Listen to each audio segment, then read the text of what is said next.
¿Aló? Buenas tardes, doctor Carrasco. Doctor, ¿qué tal? ¿Cómo está? He tenido la dificultad de ingresar a la plataforma.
¿Logran visualizar la pantalla compartida? Sí, doctora. Ya, muy bien.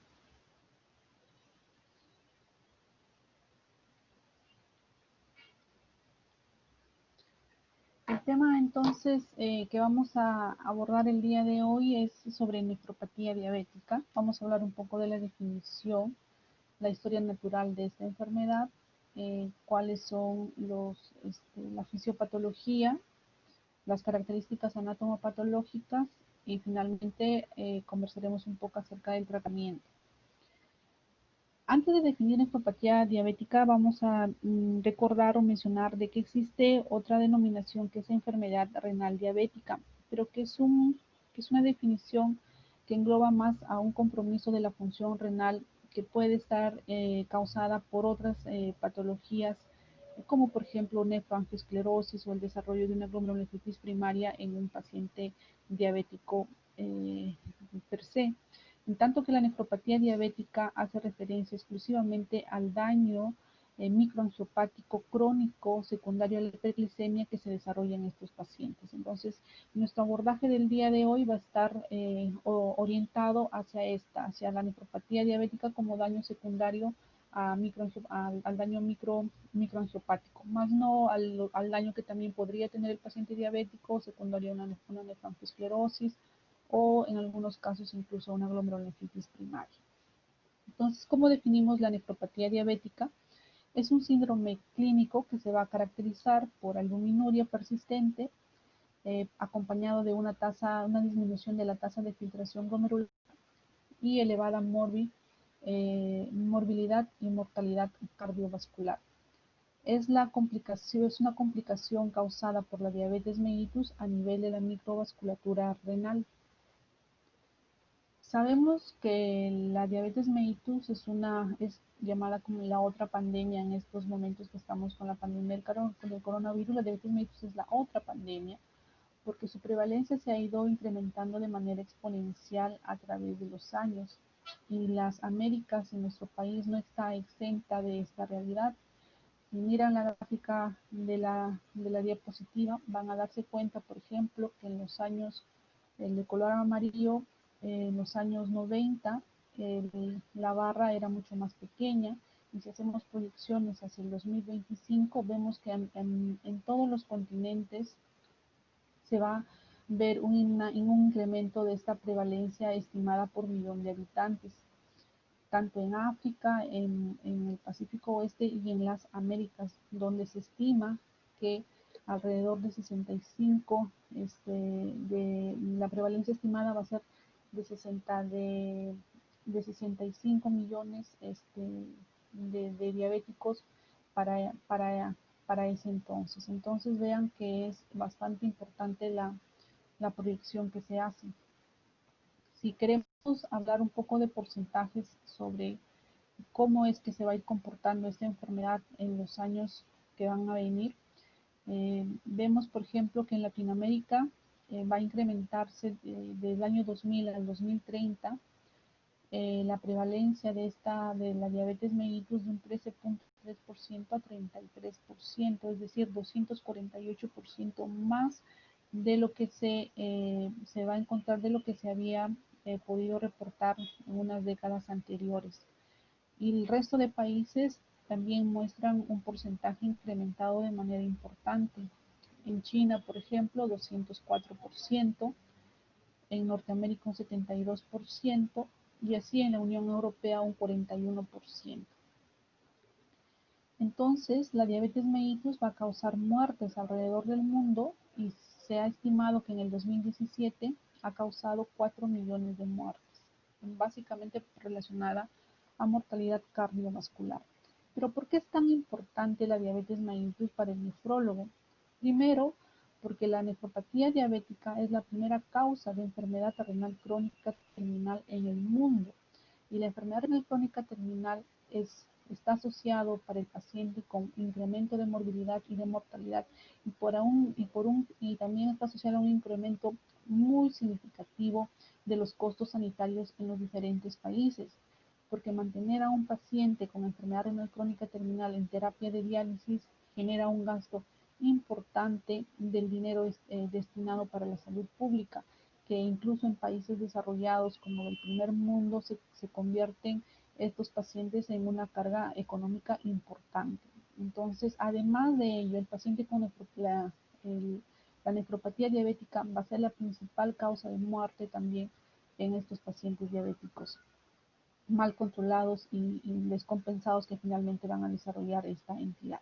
Entonces, es por ello la importancia de la diabetes mellitus para el nefrólogo. Se sabe que tanto el diabético tipo 1 y el tipo 2 pueden desarrollar en el curso de su enfermedad nefropatía diabética. Sin embargo, el riesgo de desarrollar nefropatía diabética va a incrementarse en aquellos pacientes que han tenido el antecedente, por ejemplo, de que algún familiar haya desarrollado también nefropatía diabética. ¿Cuáles son los factores fisiopatológicos que van a estar involucrados en el desarrollo de esta patología? Son múltiples y van a interactuar entre sí. Sin embargo, el detonante y el desencadenante de todo esto va a ser la hiperglicemia, pero se han ido identificando factores genéticos y ambientales, factores metabólicos, factores hemodinámicos, factores inflamatorios y profibróticos. Vamos a ir desarrollando cada uno de estos. Dentro de los factores genéticos y ambientales, se ha visto que la nefropatía diabética va a tener una prevalencia variable entre los diferentes grupos raciales y étnicos. Está relativamente aumentado, por ejemplo, en afroamericanos, en nativos americanos, en mexicanos americanos, en polinésicos y en algunos aborígenes australianos.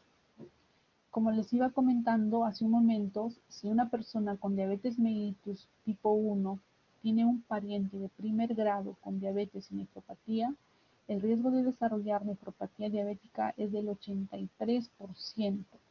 La frecuencia es solo del 17% si hay un pariente de primer grado con diabetes pero sin nefropatía. Miren, casi en un 60% se incrementa el riesgo de un paciente que desarrolle nefropatía diabética si ha tenido el antecedente de que su familiar también haya tenido esta patología. Otros factores que se han podido ir identificando es que en la nefropatía diabética no va a mostrar una herencia mendeliana simple, sino que hay múltiples genes que están presumiblemente involucrados en el desarrollo de esta entidad. Se ha, por ejemplo, identificado en los pacientes con diabetes mellitus tipo 2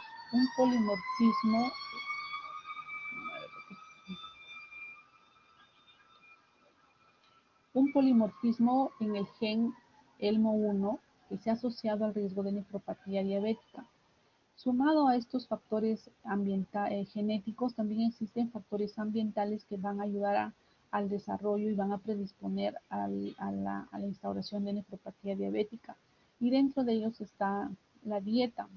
Se está sabido bien que las bebidas que van a tener azúcares añadidos como sacarosa, fructuosa, también tienen un papel importante en el desarrollo de esta entidad y algunas otras condiciones que los pacientes pueden presentar como hábitos nocivos, consumo de tabaco, apnea de sueño y el grado de ejercicio de actividad física que el paciente desarrolla también estaría involucrado en el desarrollo. El siguiente mecanismo a través del cual se va a ir desencadenando la nefropatía diabética son aquellos cambios hemodinámicos que se van a presentar a nivel renal, a nivel de la hemodinamia glomerular, por una falta de compensación entre aquellas sustancias constrictoras y vasodilatadoras a nivel de las arteriolas aferentes y deferentes. Es por ello que se va a evidenciar, y esto se va a traducir en una hiperfiltración que es común en las etapas tempranas de la diabetes, pero que si en ese punto, a ese nivel, instauramos medidas estrictas para el control glicémico, esta hiperfiltración podría revertir. Este incremento que vamos a evidenciar en una tasa de filtración glomerular, que clínicamente nosotros o laboratorialmente nosotros vamos a encontrar una tasa de filtración glomerular estimada, por ejemplo, en pacientes diabéticos en 140, en 150 mililitros por minuto, corregido por superficie corporal, que claramente nos está indicando una hiperfiltración, es decir, donde se está usando la reserva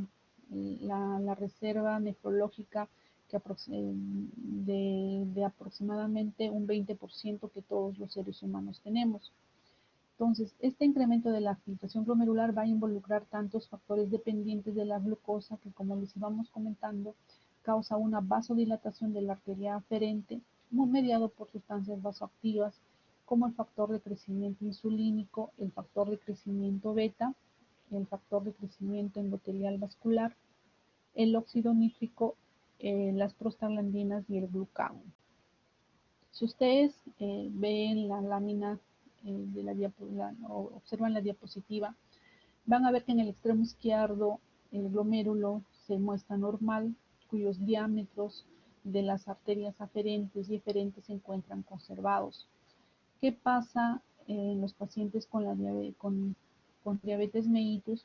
Se va a perder esa capacidad de autorregulación de la hemodinamia por acción de sustancias vasoconstrictoras y vasodilatadoras, y lo que va a predominar es una dilatación de la arteriola aferente y una constricción de la arteriola eferente, trayendo como consecuencia una pérdida de proteínas, las cuales también van a producir daño a nivel tubular e intersticial, sobrepasando la capacidad de reabsorción de proteínas a nivel tubular. Estas alteraciones, entonces, como consecuencia de esta pérdida del balance entre sustancias vasodilatadoras y vasoconstrictoras, va a conllevarnos a estos cambios hemodinámicos en el incremento de presiones y de los flujos en el glomérulo, que clínicamente se va a traducir como presencia de hiperfiltración. Y haciendo la historia natural de la enfermedad, vamos a ver de que son los primeros cambios que vamos a ir evidenciando cuando se va instaurando la nefropatía diabética.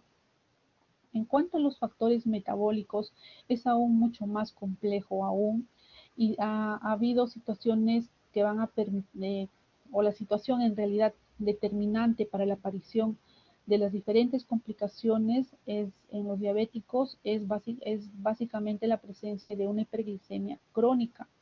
De ahí que el mal control mal control glicémico es el requisito fundamental para que empiece toda la cascada y eventos adversos a nivel tisular que van a lesionar órganos susceptibles, y dentro de estos órganos susceptibles básicamente se encuentran el endotelio, este, el mesangio a nivel glomerular y las células de Schaumann. Entonces, estos niveles elevados de azúcar extracelular van a facilitar la modificación estructural de diversas moléculas, formando los conocidos productos avanzados de la glicolización, que van a afectar, como les iba comentando, la estructura y la matriz de distintos tejidos. Cuando la capacidad de metabolizarse esta glucosa es sobrepasada a nivel intracelular, lo que hace el organismo es echar mano de vías alternas, y son estas 4 vías alternas las que se van a poner, se van a manifestar o se van a poner en acción frente a una hiperglicemia permanente que el paciente está teniendo. En el primer caso es la vía de los polioles, donde hay un flujo incrementado por esta vía por la actividad de la aldosa reductasa, que normalmente esta aldosa reductasa tiene poca afinidad por la glucosa, pero cuando hay hiperglicemia intracelular, esta enzima va a reducir la glucosa a sorbitol y posteriormente es oxidado a fructosa. Esta presencia de sorbitol no difunde fácilmente a través de las membranas celulares, generando un efecto osmótico a nivel celular que se va a traducir en un edema celular. La segunda vía que utiliza es el aumento de la formación de productos avanzados de la glicolización a nivel intracelular. Se va a estar también incrementando a través de ciertos precursores o sustratos que van a utilizar, como por ejemplo es la formación de metilglioxal en esta vía de la exosamina. Por otro lado, la vía de la proteína quinasa C también, la activación de esta vía también está inducida por una hiperglicemia crónica permanente, que nos va a favorecer la activación de la fosfolipasa A2, y finalmente esto va a producir la prostaglandina E2 y el tromboxano. Y recordemos que los cuales el tromboxano y esta prostaglandina E2 van a finalmente traducirse, van a permitir una mayor permeabilidad a nivel vascular, y además van a hacer que van a modificar o modulan la respuesta vascular de la angiotensina 2 a nivel glomerular, que es un potente vasoconstrictor. Finalmente, el aumento del flujo por la vía de la exosamina y posterior modificación de las proteínas van a permitir también que exista que se active esta vía de lo que habíamos ido comentando de la generación de productos avanzados de la glicolización. Entonces, como ven, son varias vías alternas que van a permitir el daño a nivel estructural de los tejidos, productos de la hiperglicemia persistente. Además de ello, se han encontrado etapas y cómo se van a ir presentando estos daños en etapas tempranas de la enfermedad. Se ha ido viendo que hay un agrandamiento glomerular. Es por ello que en los primeros años del paciente, cuando es diabético, cuando es diagnosticado, el peso del riñón se incrementa. Este agrandamiento glomerular va a ser a expensas de un incremento de las células mesangiales, una hipertrofia mesangial, también un aumento de las haces capilares. A nivel tubular renal también va a haber una hipertrofia como resultado de la proliferación de las células epiteliales a este nivel. Y la hiperglicemia va a causar hipertrofia también al estimular factores de crecimiento, como el factor de crecimiento epidérmico, el factor de crecimiento derivado de plaquetas y la angiotensina 2. La hiperglicemia induce la expresión de la trombospondina, que es un potente activador del factor de crecimiento transformante beta, y esto también se ha visto que está involucrado en la alteración de la proteína C y el desarrollo dentro de la fisiopatología, proteína quinasa C dentro de la fisiopatología de la nefropatía diabética. Otro de los hallazgos que explican este desarrollo, genéticos, ambientales, trastornos hemodinámicos que ya hemos ido viendo a base de sustancias vasoconstrictoras y vasodilatadoras, una pérdida de esa homeostasis, los factores metabólicos que van a permitir la activación de esas 4 vías que hemos ido comentando, y lo que también se ha demostrado es que el riñón afectado de nefropatía diabética también muestra cambios inflamatorios. Entonces, los procesos inflamatorios y las células inmunes también van a estar comprometidas en el desarrollo y progresión de nefropatía diabética.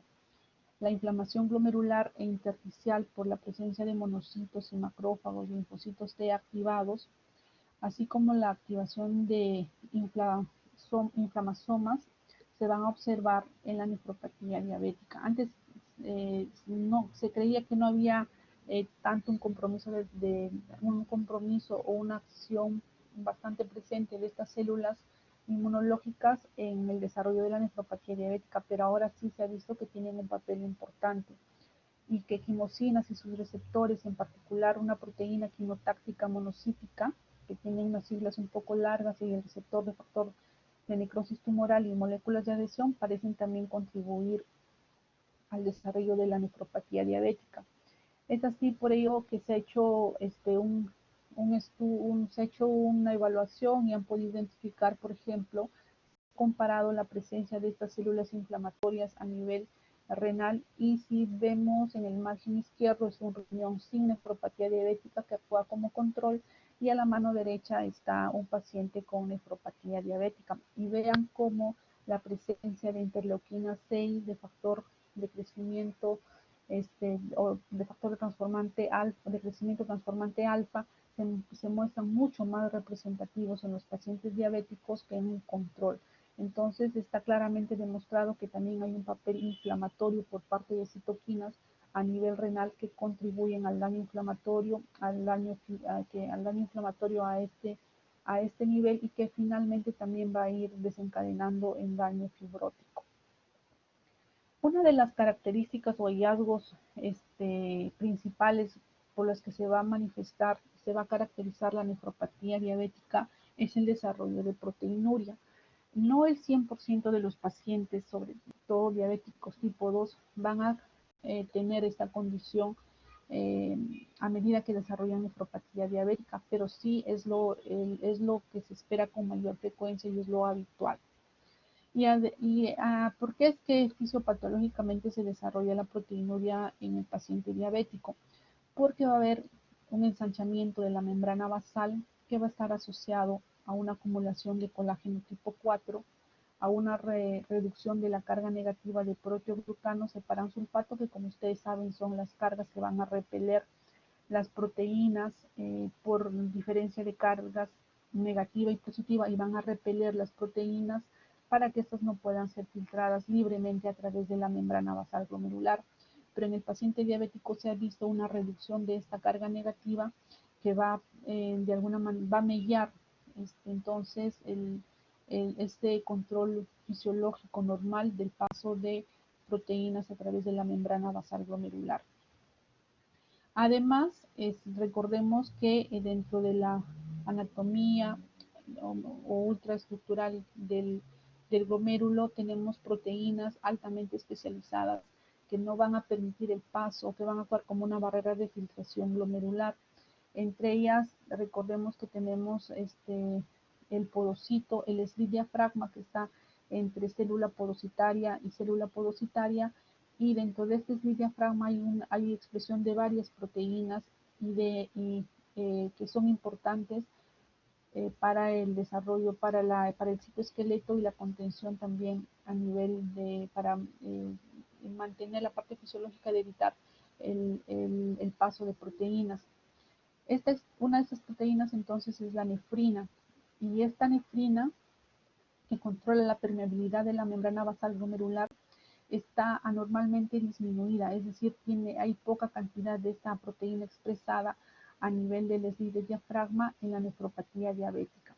Por otro lado, los podocitos, que son células importantes que forman parte de esta membrana basal glomerular, tienen una apoptosis que va a ser desencadenada por la angiotensina 2 y el factor de crecimiento transformante beta, que va a estar inducido todas estas sustancias o estas citoquinas por hiperglicemia. Entonces, vean cómo un efecto en cadena va dándose hiperglicemia, incremento de angiotensina 2 o su efecto efectos sobre los factores de crecimiento y los que van a generar apoptosis y muerte de los podocitos importantes células en la barrera de filtración glomerular.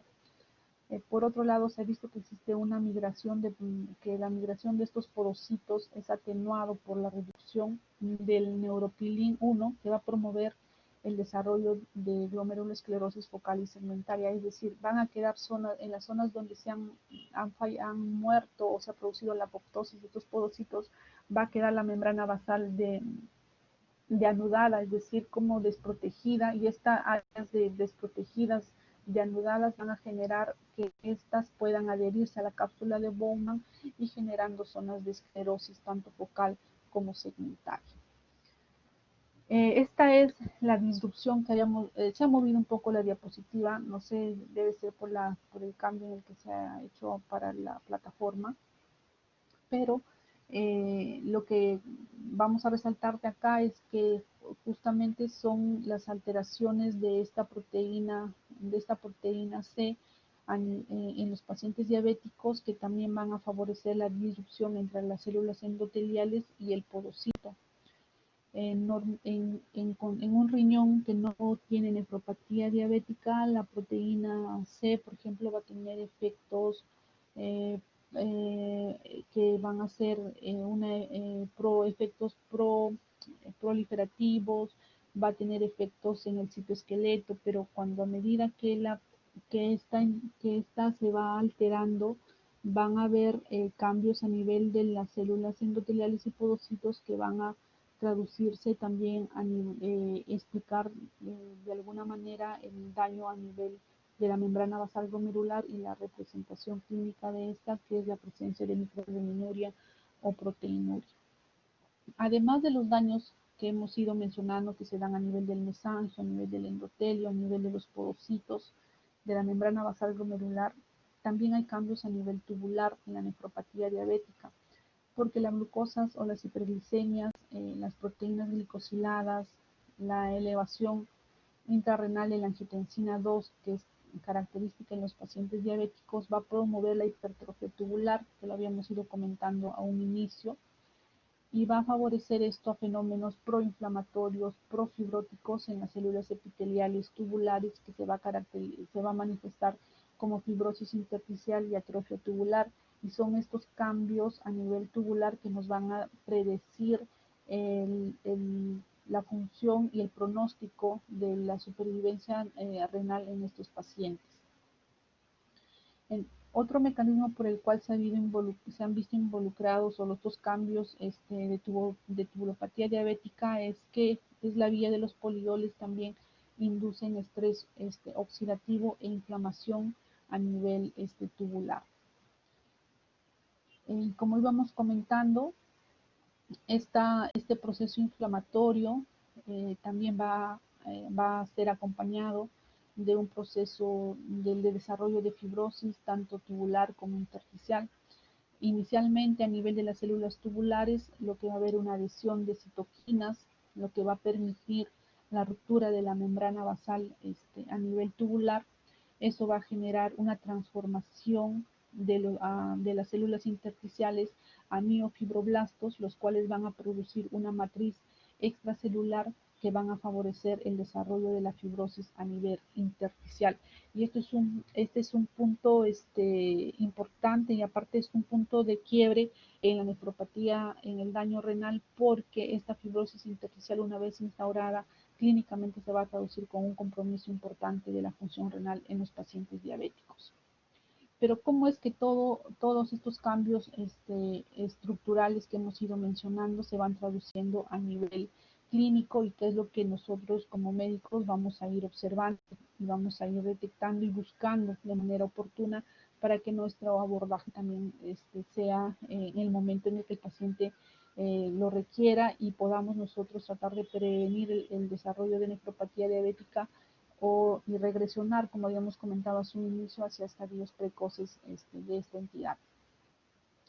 La historia natural de la nefropatía diabética ha sido estudiada básicamente en un modelo de una nefropatía de un paciente con diabetes tipo 1. ¿Por qué? Porque cuando se hace el diagnóstico de diabetes tipo 1 sabemos exactamente el tiempo de inicio de enfermedad y asumimos que a partir de ahí se dan unos plazos en los cuales nos van a permitir el desarrollo de todo lo que hemos ido mencionando. Sin embargo, este modelo, en donde se evidencian 5 etapas de nefropatía diabética, no es tan reproducible en el paciente con diabetes mellitus tipo 2, porque en muchos casos en ellos el tiempo preciso del inicio de la enfermedad, del diagnóstico, no se puede valorar con mucha precisión, porque hay muchos diabéticos tipo 2 que no son diagnosticados a tiempo y podrían estar con hiperglicemias crónicas permanentes que ya han estado produciendo daño a nivel renal. Y es más, muchos pacientes diabéticos tipo 2, al momento que se diagnostica la diabetes mellitus y se le hace una evaluación a nivel renal, ya se encuentra algún grado de proteinuria. Entonces, esta historia natural que vamos a ir comentando no es tan reproducible en la diabetes mellitus tipo 2. En 1983, entonces Mogensen nos plantea esta historia natural de la nefropatía diabética, donde hablan de un estadio 1 o un 1 y 2, donde se va a caracterizar porque funcionalmente va a haber un aumento entre un 25 y 50% de la tasa de filtración glomerular. Si decimos que es aproximadamente entre 90 a 120 mililitros por minuto, dependiendo si es varón o mujer, nuestro paciente, a eso hay que sumarle un 25-50% más el valor para que veamos este incremento de la tasa de filtración glomerular, que clínicamente se traduce como hiperfiltración, entonces en los primeros estadios de la nefropatía diabética. Y estructuralmente o patológicamente lo que se va a evidenciar es esta hipertrofia renal, hay una nefromegalia, una glomerulomegalia, hay ensanchamiento mesangial, hay hipertrofia tubular y sobre todo hay un engrosamiento de la membrana basal a nivel glomerular. En el estadio 3 de la nefropatía diabética hay ya cambios incipientes de esta y se va a manifestar clínicamente por la presencia de microalbuminuria y en algunos casos el desarrollo de hipertensión va a predecir el desarrollo de microalbuminuria en los pacientes. También anatomopatológicamente lo que se va a ver es lo que íbamos comentando, engrosamiento de la membrana basal, ya se va a ver hialinosis arteriolar, que es un hallazgo característico de la nefropatía diabética. En el estadio 4, el daño renal se está mucho más manifiesto, mucho más manifiesto, ya hay una proteinuria que incluso puede ser ya en rango nefrótico. Si bien al inicio había un aumento de la tasa de filtración glomerular, ya en el estadio 4 se va a evidenciar una disminución de la tasa de filtración glomerular en nuestros pacientes y anatomopatológicamente los cambios que se van a poder observar a nivel del riñón van a ser la presencia de nódulos mesangiales y fibrosis túbulo intersticial. Finalmente, el estadio 5 es el estadio final, donde ya se ha perdido la función renal de manera importante y las lesiones predominantes que van a estar presentes a nivel del riñón van a ser ya lesiones a nivel escleróticas. Entonces, esa es la historia que esperamos encontrar en un paciente con nefropatía diabética. Y lo que quiero resaltar acá es el tiempo de evolución, no es de un mes ni de 2 meses. Para que se instaure la nefropatía diabética estamos hablando de años. Vean cómo en esta historia, en este modelo propuesto por Mogensen, nos habla de un tiempo de más de 10 años. Ya para llegar al estadio final, nos está hablando con un punto de corte más o menos de 25 años. Entonces, no es una enfermedad que se va a presentar con un mal control metabólico de meses o de pocos años, sino es un control metabólico inadecuado del paciente con diabetes mellitus persistente y que se ve en décadas. Pero, ¿qué pasa con el diabético tipo 2? Como les íbamos comentando, hay pacientes con diabetes mellitus tipo 2 en donde eh, eh, tienen un compromiso de la función renal, pero que no tienen proteinuria y que cuando incluso se le hace una biopsia a este grupo de pacientes para tratarnos de explicar por qué tienen comprometida la función renal, a pesar de que no existe proteinuria, la biopsia nos refleja hallazgos compatibles con nefropatía diabética. Entonces, hay otros factores adicionales que contribuyen al desarrollo también del deterioro de la función renal en estos pacientes y se muestra que es un modelo mucho más dinámico. En el paciente con diabetes mellitus o con diabetes mellitus principalmente o menos frecuencia con el diabetes tipo 1, lo que se va a evidenciar qué factores adicionales contribuyen al desarrollo o la evolución de la nefropatía diabética aparte de la proteinuria. Es, por ejemplo, que el envejecimiento renal en el paciente diabético es mucho más rápido. Además, es muy frecuente los trastornos del metabolismo del ácido úrico y no se ha podido evidenciar también que hay enfermedad vascular en estos pacientes con nefropatía diabética que nos van a predisponer al riesgo de desarrollar microémbolos de colesterol. Entonces, veamos de cómo en sí la nefropatía diabética podría tener una conducta un poco más dinámica y no es tan estricta como el modelo anterior que les he presentado, sobre todo en el paciente diabético tipo 2, y que incluso hay factores adicionales que no solamente eh, como la proteinuria, que estarían explicando de alguna manera este mecanismo un poco dinámico, en donde puede haber una tasa de filtración glomerular aumentada y pasar a una disminución de la tasa de filtración glomerular disminuida, y donde no hay microalbuminuria o proteinuria en este porcentaje de pacientes. Entonces, es también a tener en cuenta que puede haber compromiso de función renal sin proteinuria en un porcentaje, en un grupo de pacientes, sobre todo diabéticos tipo 2. Hablando un poco sobre la patología renal, los hallazgos, como les habíamos ido comentando, después del inicio de la diabetes mellitus, el peso del riñón eh, va a incrementarse en promedio en un 15%.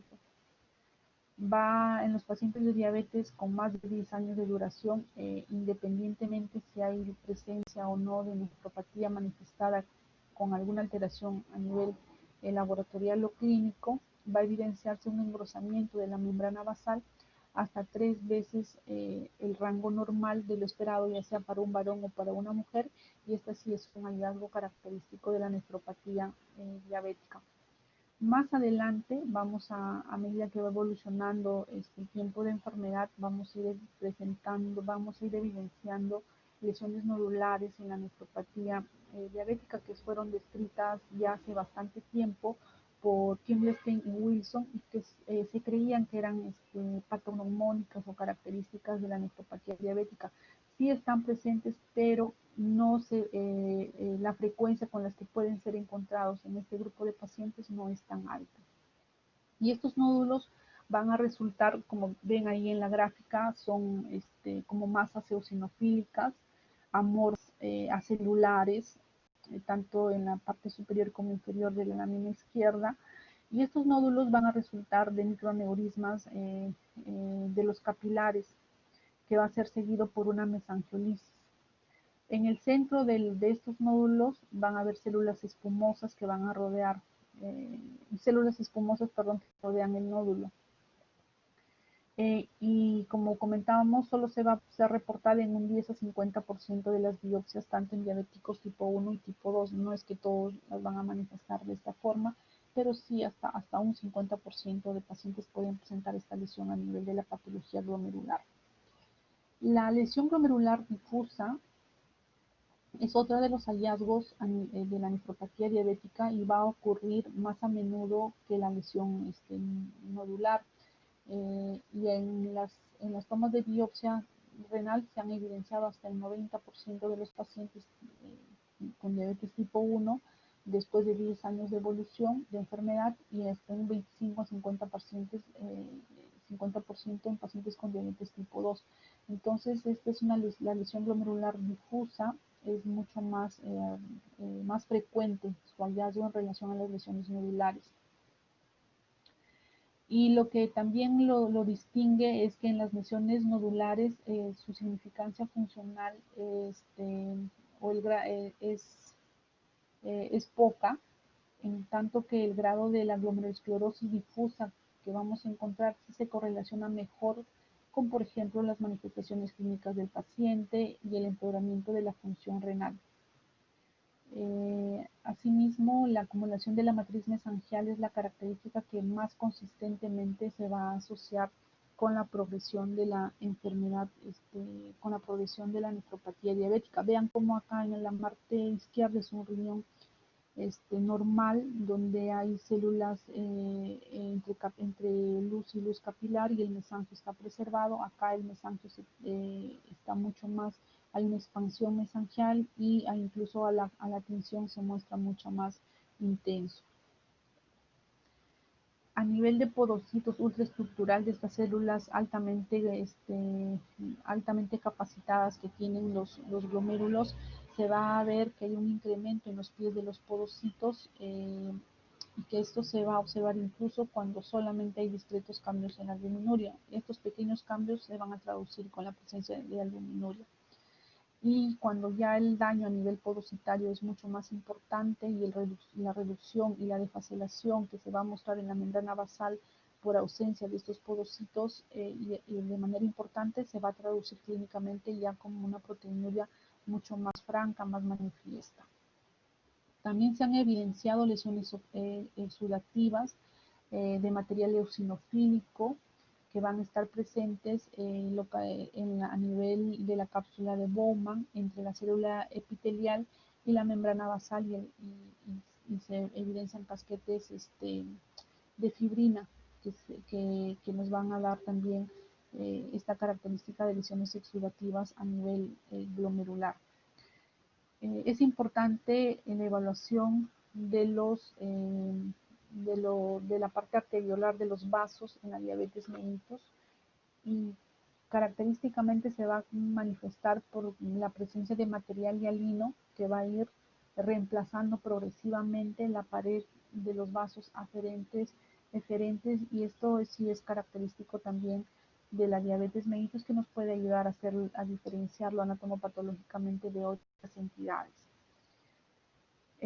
Una muestra de anatomía patológica se complementa de la microscopía óptica con inmunofluorescencia. En realidad la inmunofluorescencia no debe aportar mayor información en la nefropatía diabética. No hay el depósito, porque la inmunofluorescencia lo que nos está traduciendo es el depósito de inmunocomplejos a nivel glomerular y no es el mecanismo fisiopatológico de la nefropatía diabética. Es por ello que la inmunofluorescencia no aporta mayor datos contributorios.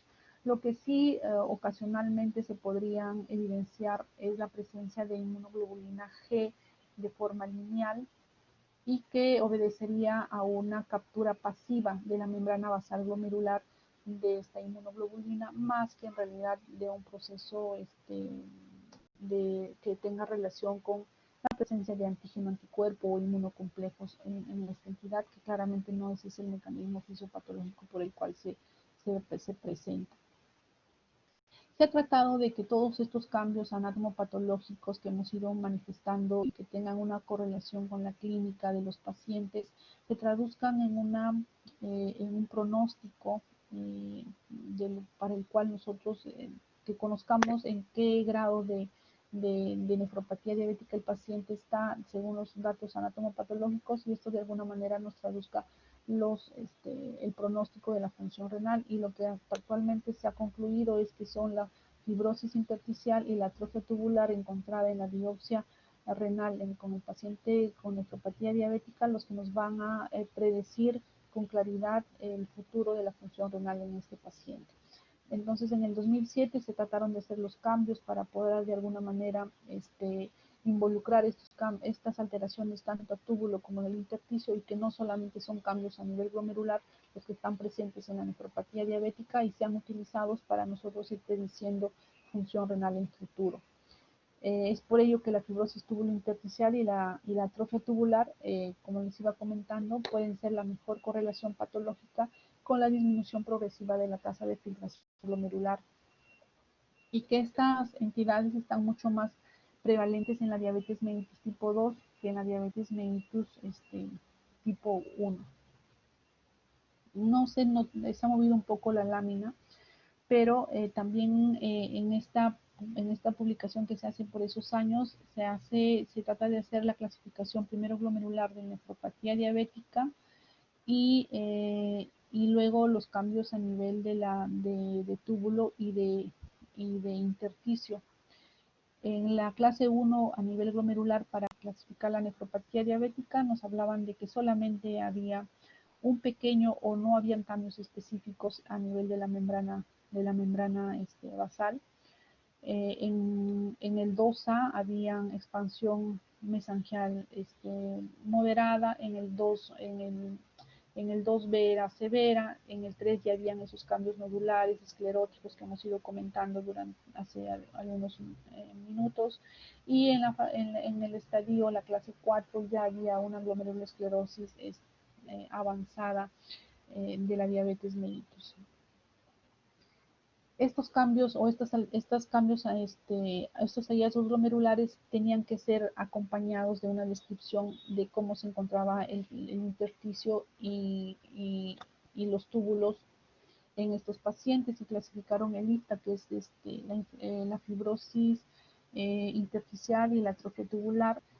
Cuando era cero no estaban presentes estos cambios. Uno, cuando estaba en menos del 25% de los túbulos, en el 2 entre el 25 y el 50, y el 3 mayor a 50%.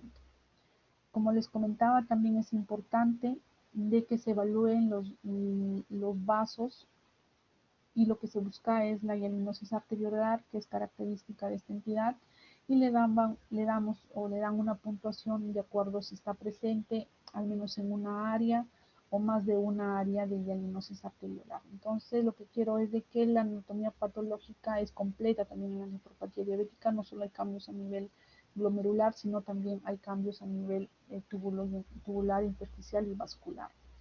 El diagnóstico está basado básicamente en la detección de microalbuminuria y proteinuria, la cual se debe hacer al momento del diagnóstico en el paciente al momento del diagnóstico del paciente con diabetes mellitus tipo 2, y en la paciente con diabetes mellitus tipo 1 sí se espera todavía unos años para poder iniciar el screening de nefropatía diabética. ¿Qué exámenes adicionales para poder para poder buscar o hacer o sospechar de nefropatía diabética en nuestros pacientes con diabetes mellitus? También valoramos la creatinina sérica, que nos va a permitir estimar la tasa de filtración glomerular, el examen oftalmológico en busca de retinopatía diabética. Hay una relación lineal o directa entre el daño microvascular que se produce en el riñón, también se está manifestando a nivel de retina. Es por ello la importancia de un fondo de ojo, que si se presenta retinopatía diabética es muy probable, y con clínica de hallazgos que comprometan a nivel glomerular, proteinuria, un compromiso de función renal, podríamos estar haciendo la correlación de que todo es secundario a diabetes mellitus. Y la presión sanguínea, sobre todo en diabetes mellitus tipo 2, va a anteceder al desarrollo de la proteinuria. Cuando vamos a evaluar los rangos de normalbuminuria, microalbuminuria o ya nefropatía manifiesta, tenemos que tener en cuenta que hay factores que nos van a alterar en los resultados de la proteinuria, y esas son la fiebre, el ejercicio físico, una infección del tracto urinario, si es que la condición clínica del paciente o la evolución no es la que esperamos, también estamos obligados a buscar una enfermedad renal no diabética. La hematuria, por ejemplo, de otra causa, la hipertensión arterial no controlada y la hiperglicemia, son factores que tenemos que ir descartando al momento de evaluar nosotros esta microalbuminuria, normalbuminuria, y atribuirla a daño glomerular secundario a la diabetes. Entonces, como íbamos comentando, la hematuria, si bien es cierto, no es es considerada como una de las características atípicas, no es lo habitual encontrar hematuria en la historia natural y en el contexto del desarrollo de nefropatía diabética, y la presencia de esta nos obliga a pensar o a descartar que no existe alguna otra entidad glomerular adicional sobre la nefropatía diabética que se estaría presentando en nuestro paciente. Los diabéticos no están libres de cursar con alguna otra enfermedad glomerular primaria, como por ejemplo una nefropatía membranosa, una focal segmentaria o una glomerulonefritis postinfecciosa que se podrían sobreañadir a una nefropatía diabética secundario a la hiperglicemia crónica. Y se ha hecho estudios donde, por ejemplo, se han buscado diagnósticos, se han encontrado diagnósticos patológicos en pacientes, se han encontrado otro tipo de glomerulonefritis en pacientes con diabetes mellitus. Es así que, por ejemplo, eh, en la mitad de pacientes con diabetes mellitus tipo 2 con proteinuria y al momento de realizar la biopsia y también dentro de un contexto clínico que nos haga sospechar que no todo es nefropatía diabética en nuestro paciente porque no está saliéndose de la evolución natural o de la evolución que esperamos nosotros, nos hace sospechar de alguna glomerulonefritis adicional y se han estudiado este grupo de pacientes y que se ha encontrado. Se ha encontrado que, por ejemplo, dentro de este grupo un 21% tenía una glomerulosclerosis focal segmentaria adicional, una enfermedad por cambios mínimos, una pausa inmune, el lupus, una glomerulitis por IgA. Entonces, son las condiciones clínicas y la evolución natural de la enfermedad que nos hace sospechar de que podría nuestro paciente tener algo adicional a nefropatía diabética y es importante que lo tengamos en cuenta porque muchas veces atribuimos nuestro diagnóstico todo a nefropatía diabética y el paciente tiene circunstancias que no son explicadas por una nefropatía diabética y que está cursando con otra patología adicional que también está comprometiendo a nivel glomerular.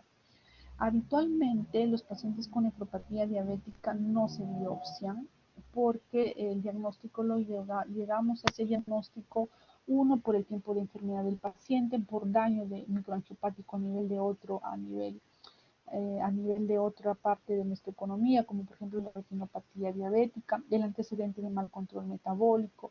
Entonces, son estos son estos hallazgos clínicos y laboratoriales que nos hacen concluir de que el paciente tiene nefropatía diabética, es decir, que el daño glomerular o el daño de función renal es secundario solo a nefropatía diabética. Y concluimos y no hacemos biopsia para finalmente quedarnos con ese diagnóstico, pero hay circunstancias en las cuales sí nos obligan a hacer biopsia renal en el paciente diabético, partiendo de esta premisa que no todos los diabéticos son sometidos a biopsia renal. Y dentro de estas premisas que nos permiten evaluar la diabetes, nos permiten valorar hacer la biopsia renal en nuestros pacientes con diabetes mellitus, es la ausencia, por ejemplo, de retinopatía diabética en la diabetes mellitus tipo 1 y que esté cursando con proteinuria y moderada enfermedad renal crónica, sobre todo en diabetes tipo 1. En la diabetes tipo 2, la ausencia de retinopatía no excluye nefropatía diabética como tal.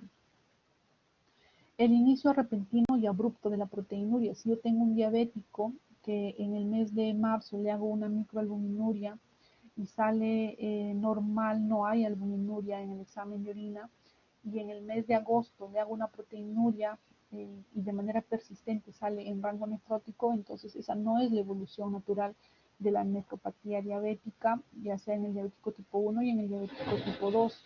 Estamos entonces frente a un inicio repentino y abrupto de la proteinuria, sobre todo en el diabético tipo 1 eh, y también el diabético tipo 2, entonces que nos hace sospechar de que algo adicional a la nefropatía diabética se ha podido instaurar y que amerita mayor estudio y ampliar nuestras posibilidades diagnósticas. Entonces, inicio abrupto de proteína también es otro criterio de biopsia renal. La evolución atípica, que es lo que les comentaba, que previamente no había albuminuria, no había microalbuminuria y de pronto el paciente ya lo encontramos en síndrome nefrótico. Todo es claro que es válido cuando tenemos un seguimiento estrecho del paciente con diabetes mellitus en el cual anualmente estamos valorando el riesgo de desarrollo de nefropatía diabética y eso se hacen con microalbuminurias, screening de microalbuminurias anuales para nosotros identificar precozmente la nefropatía diabética. Entonces, si no encontramos microalbuminuria en nuestras evaluaciones y de pronto nos aparece en meses un síndrome nefrótico florido contundente, entonces hay que sospechar también de algo adicional. Y como íbamos comentando, la hematuria tampoco es un hallazgo común, habitual dentro de la nefropatía diabética.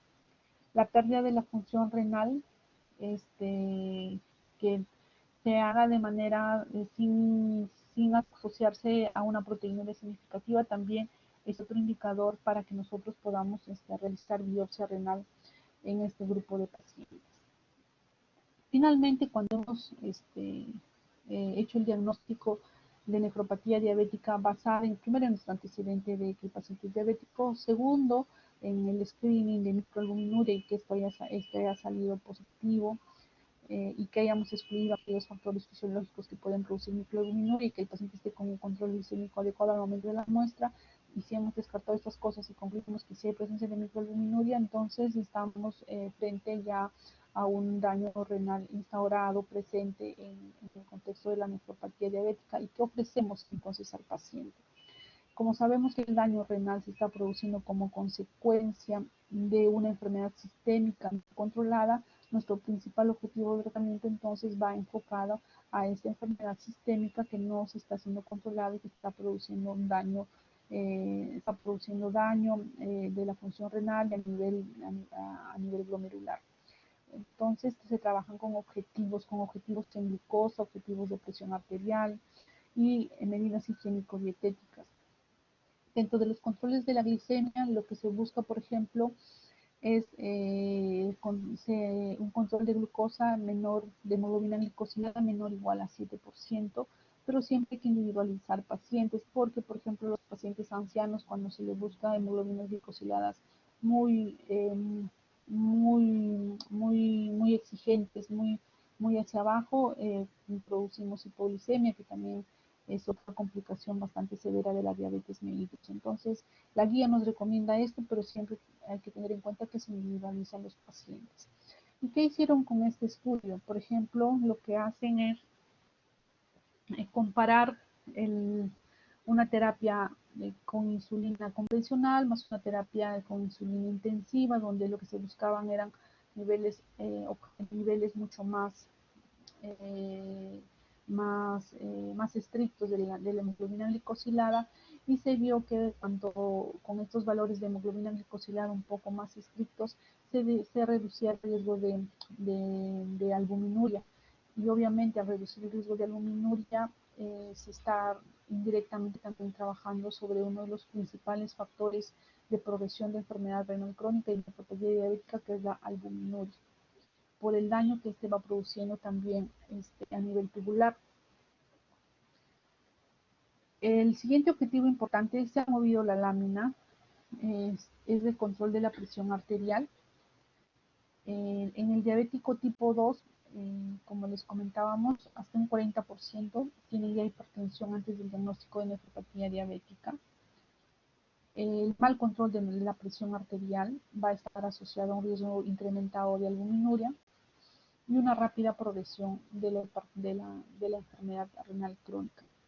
Y también se han hecho estudios para tratar de comparar y hacer seguimiento en años de cuál es el control, cuál es el valor óptimo de presión arterial con el que debe manejar un paciente con diabetes mellitus y que además esté desarrollando nefropatía diabética.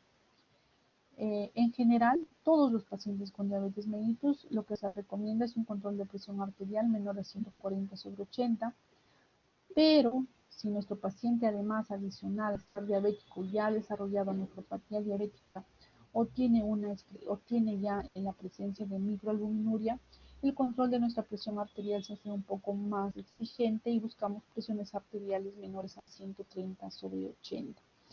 Y eso se ha visto traducido, eso se ha traducido en menor progresión menor progresión de la nefropatía diabética, con menor pérdida de la tasa de filtración glomerular en el seguimiento de estos pacientes que se han hecho como muestra la gráfica. Entonces, un control adecuado de la glicemia, un control adecuado de la presión arterial van a favorecer el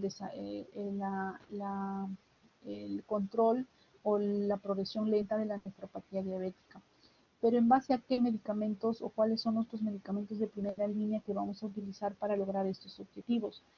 El de todos los que tenemos es el bloqueo del sistema renina-angiotensina-aldosterona, es el que ha mostrado prevenir la nefropatía diabética y retardar su progresión.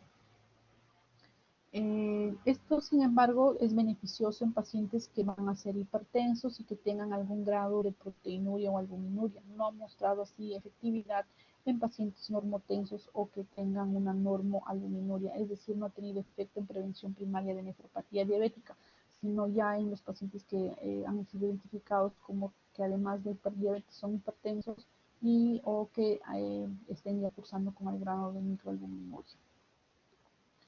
¿Con qué hacemos? Con los YECAs o los ARA2, el bloqueo del sistema renina-angiotensina va a conferirnos una renoprotección en nuestros pacientes con nefropatía diabética, que es independiente de la presión arterial. Es decir, aparte de que nos va a ayudar a controlar la presión arterial, nos va a permitir un efecto directo a nivel a nivel renoprotector, es decir, un efecto directo a nivel glomerular, porque vamos a recordar que a nivel de nuestro glomérulo van a haber alteraciones de la hemodinamia intraglomerular y son estos medicamentos del bloqueador, los YECAs y los ARA2, que van a tener un efecto beneficioso sobre esta alteración de hemodinamia que hemos ido comentando al inicio de la fisiopatología de nefropatía diabética. Otro de los medicamentos, a ver, se ha pasado una lámina, me parece.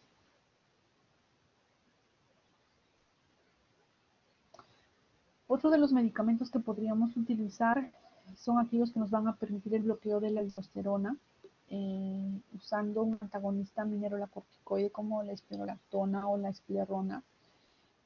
Pueden potenciar la acción de los YECA y los ARA2 cuando se los usa combinados para reducir la proteinuria.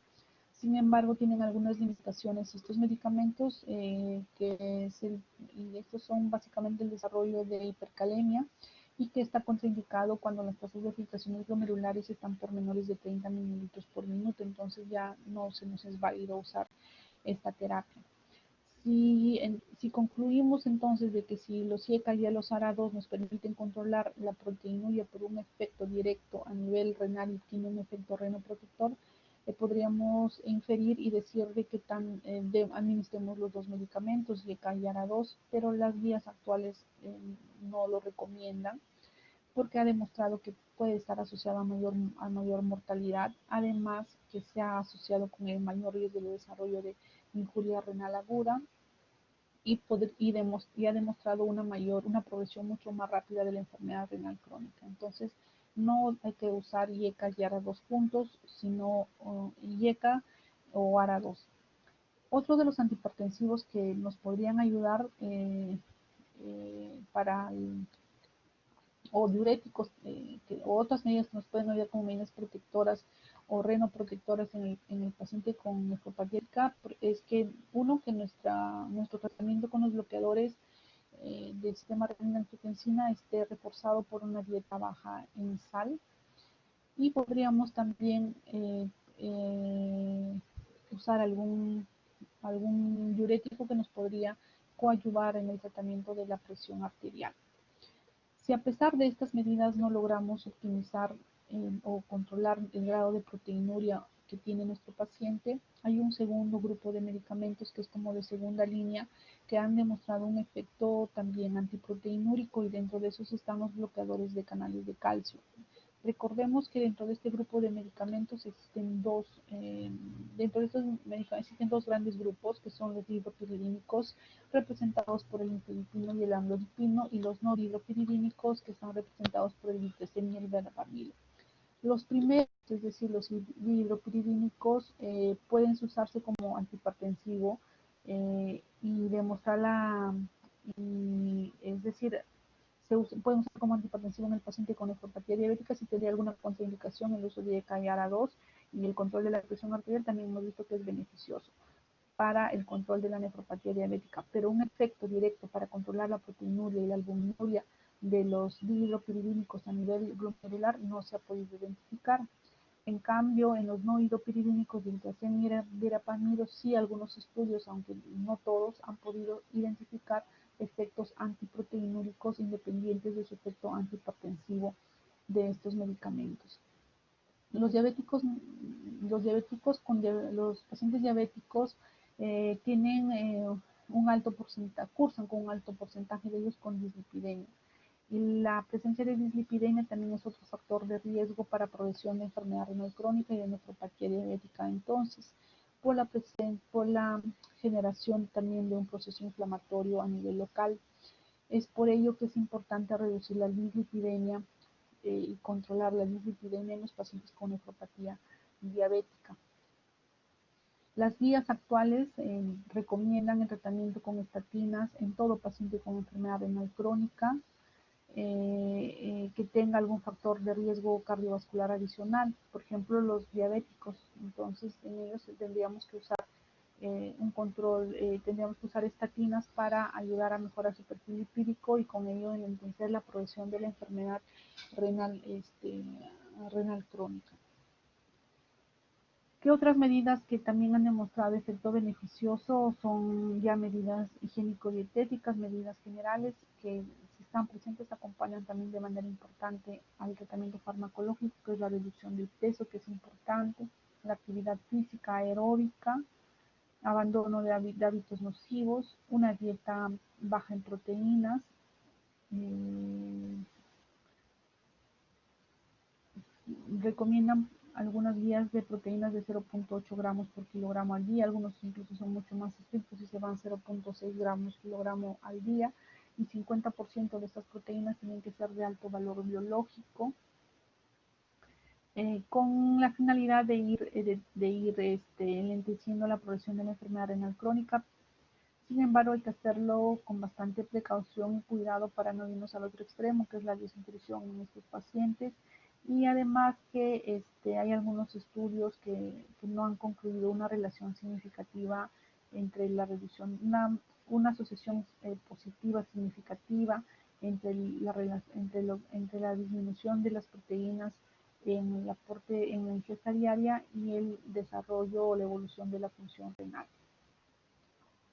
¿Cuánto viven los pacientes con nefropatía diabética? Sin duda que esta nefropatía va a incrementar la mortalidad en ambos grupos, tanto en diabéticos tipo 1 y tipo 2. Y la mortalidad en diabéticos sin proteinuria comparada con el resto de población está elevada 2 a 3 veces. Pero si además le sumamos que nuestro paciente tiene nefropatía diabética y con proteinuria, esta mortalidad se incrementa de 20 a 200 veces más en los pacientes. Entonces, es un importante factor de progresión, la proteinuria, de progresión de enfermedad renal y también de mortalidad.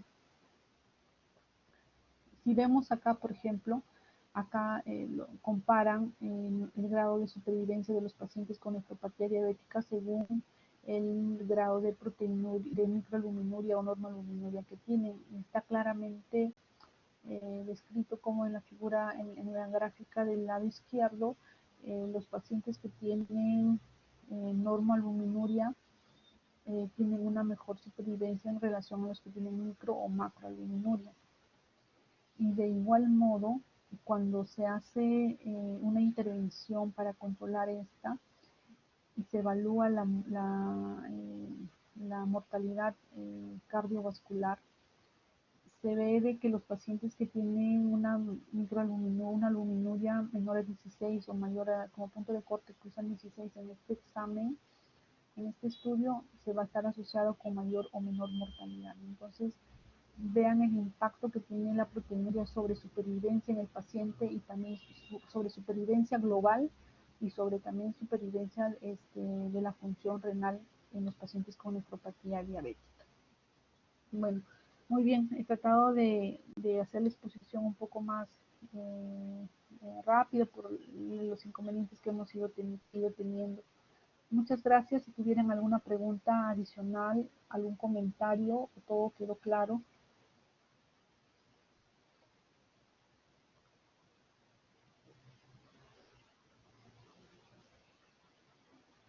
Preguntas. Analí, ¿nos escuchas, Analí? Analí Solórzano.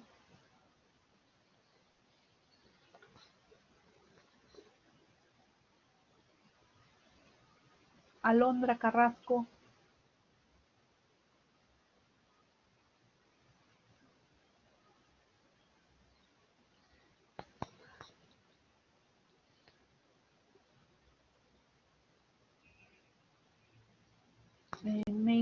No logré ver bien tu nombre, el nombre de su compañera Maylin, me parece. Melvi, la eritropoyetina tiene dos vías de administración, que es intrasubcutáneo y endovenoso. En el paciente diabético no habría ninguna contraindicación para usar cualquiera de estas dos vías de administración. Lo que sí hay que resaltar que en el paciente diabético nuestro objetivo terapéutico de la hemoglobina que buscamos es menor al paciente no diabético. En el paciente no diabético el nivel de hemoglobina que buscamos es entre 11 y 12 y en el paciente diabético es un poco más tirado hacia abajo, es 10.5 porque es en este grupo que se ha visto que la eritropoyetina tiene más efectos secundarios, sobre todo relacionados a efectos cardiovasculares. Entonces, es por ello de que el hemoglobina, no habría problema de usarlo por cualquiera de las dos, pero sí es mucho más controlado por los efectos secundarios más frecuentes que tienen los pacientes diabéticos. Y además, la diferencia entre el subcutáneo y el endovenoso es el tiempo de vida media. Si usamos eritropoyetina por vía endovenosa, vamos a requerir más dosis. En cambio, si es vía subcutánea, menos dosis. Pero viene la incomodidad del rincón que tiene que recibir el paciente, que son, dependiendo del grado de hemoglobina que tiene y de la eritropoyetina que estamos usando, podemos administrar entre 3 veces por semana o quincenal o mensual, pero el inconveniente viene por el pinchón que tiene que recibir el paciente con frecuencia, ¿no? En cambio, el endovenoso muchas veces ya lo usamos cuando están en diálisis a través de la máquina, pero cuando están en prediálisis y están ya con anemia, pues sí tienen que recibir el subcutáneo y es la incomodidad del dolor nada más. ¿Te quedó claro, Melvi, o alguna pregunta adicional? Doctora, ¿me escucha? Sí, te escucho, Melvi. Lo que pasa es que tengo una conocida que me parece que le están aplicando intramuscular la eritropoyetina y hace poco se ha ido a controlar y estaba mal con los riñones y con una hemoglobina baja. Entonces en este caso ella lo que se tiene que poner es subcutáneo, como me está Sí, la explicando. presentación es subcutánea. Vaya, doctora. Y si Es lo más, está haciendo intramuscular, ¿hay algún problema? no creo que porque la eritropoyetina viene con su propio, muchas veces viene con su propia jeringa. De ella no Todavía viene así creció con en jeringa. perdón, De ella no viene con jeringa. Ella es viene. subcutánea la administración. Ah, ya, doctora. Gracias. Ya, Mel. ¿Alguna pregunta adicional?